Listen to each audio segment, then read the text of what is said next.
जो कथा भागवत में भगवान के विषय में बताया जाता है। मैंने कहा वे झूठ बोलते हैं। अगर कोई इंसान बीमार होता है तो कहां जाएगा बोलो? राम मंदिर जाओगे या अस्पताल जाओगे? कहते हैं गाय का गोबर खाने से कैंसर ठीक होता है, तो बताओ भक्तों, इलाज के लिए विदेश क्यों जाते हो? समझो जरा। ये सब हम लोगों को भगवान के नाम पर गुमराह कर रखा है। और जब यही लोग कहते हैं धन दौलत त्याग कर भगवान की शरण में आ जाओ, और खुद कहीं पर भागवत कहने जाते हैं, लाखों रुपये लेते हैं। ये मायाजाल ही तो है। भगवान की शरण में जाने का मतलब यह थोड़ी है कि अपने शरीर का ध्यान छोड़ दो।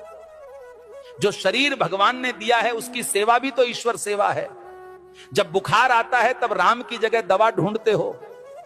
जब जीवन भर की परेशानी हो तब बाबा का झूठा गोबर इलाज क्यों बन जाता है?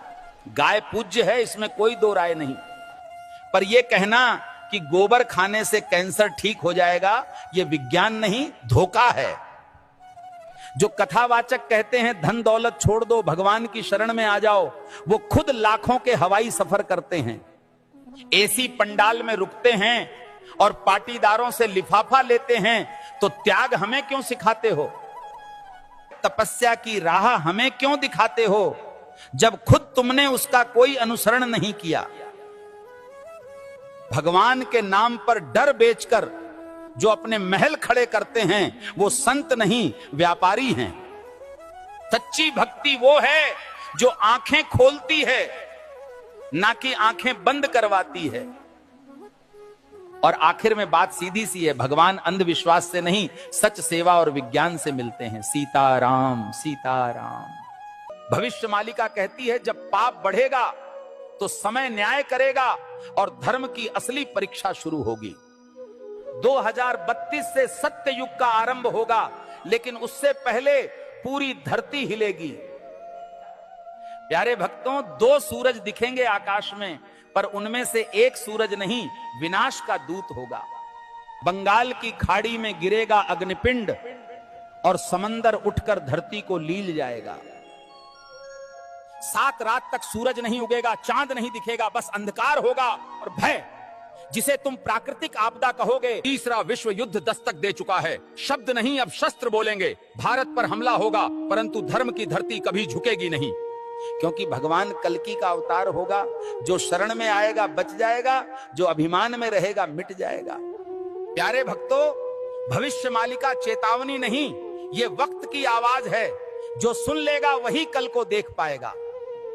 धर्म अब उपदेश से नहीं बचेगा, धर्म बचेगा तो तुम्हारे कर्म और श्रद्धा से। जो अब भी सो रहे हैं, समय उन्हें जगाएगा नहीं, बल्कि बहा देगा इतिहास की धूल में। अब भी समय है भक्तों, या तो धर्म के साथ खड़े हो जाओ या अधर्म के साथ डूब जाओ। कल सऊदी अरब में आयोजित मेरे सत्संग के दौरान एक भक्त ने मुझसे एक दुखद प्रश्न किया। भक्त ने प्रश्न किया, गुरुजी, क्या राखी बांधने से बड़ी बात यह नहीं कि हर औरत को बहन समझा जाए? अरे मूर्खों, राखी के धागे पर इज्जत की एक्टिंग करते हो और बाकी दिन उसी इज्जत को आंखों से नोचते हो। राखी का धागा इज्जत का प्रतीक है, पर नजरें ही इज्जत न दें तो वो धागा क्या करेगा? जो आज बहन कह रहे हैं, कल उसी जैसी स्त्री को घूरते हैं। यही विडंबना है।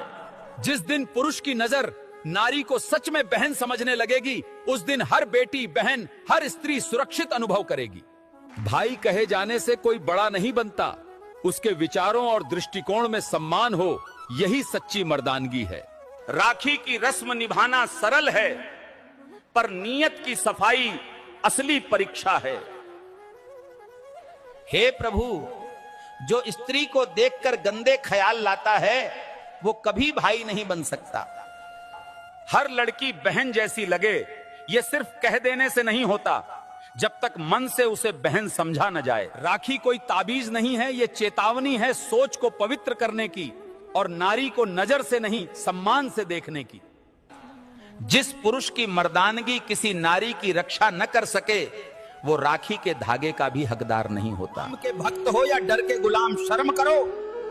हनुमान जी ने रावण को जला दिया, तुम आंख फड़कने से कांपते हो। अगर आज हनुमान जी को कुछ कहना होता तो वो बोलते, मुझे तुम लोगों को अपना वंशज कहने में शर्म आ रही है।